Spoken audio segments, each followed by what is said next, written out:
Namtichatu Ameerikaa turee galena fakkaate gaafa inni ganda isaatti deebi'u sheeka isaa kataa'ee sahiha Bukaarii qaraasurra dhufe jedhan yaa sheeka addunyaan guddattee dagaagdee qaroominni isii fagaatee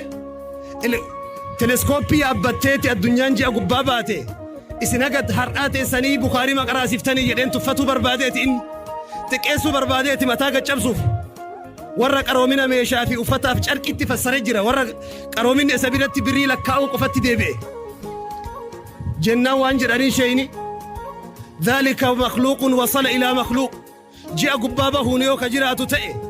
makhluuqumatu makhluuqa gubbaa bahe malee wanni haaromni dalagameen jiruu jedheen nuti immoo sahiha Bukaarii qaraaneeti khaaliqa bira gahuu barbaanne jedheen arshiin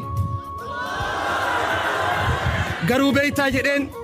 ka bakka lameenittuu kasaare nu osoo hin taane sihii kana jedheen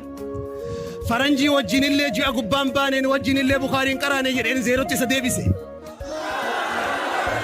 qaroominni akka faranjiin tokko jedhe nuti warri Ameerikaa jiru qaroomni yoo jennellee haga har'aa waan farshoo dhuynuuf badii adda addaa keessatti waan kufneefi mul'ii gadi dhoqqee keessa jirraa osoo mul'ii olillee ji'a gubbaa baanee jennee himne mul'ii gadi dhoqqee keessa jirra jedhe dhoqqee keessaan baane hagar'a mallaqa isaatiin bitee namni farshoo dhugee dhoqqee keessatti jigu namticha